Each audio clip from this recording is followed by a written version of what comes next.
sesuai dengan perintah Kapolri, sinergitas antara TNI, Polri, dan juga Pemda.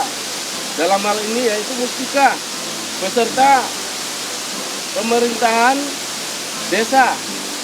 Kita laksanakan penanaman 1000 pohon untuk Polres Sukulu Salam, Polsek Penanggalan.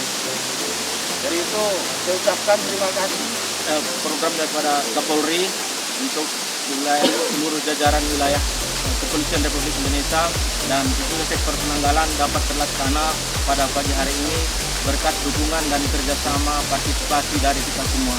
Maka untuk itu sekali lagi kami ucapkan terima kasih atas nama pemerintah kecamatan kepada rekan-rekan semuanya dari unsur Mustika maupun para kepala kampung yang sudah berpartisipasi menyukseskan daripada program Kepolisian Republik Indonesia dalam rangka penanaman 1000 pohon di wilayah sektor Penanggalan.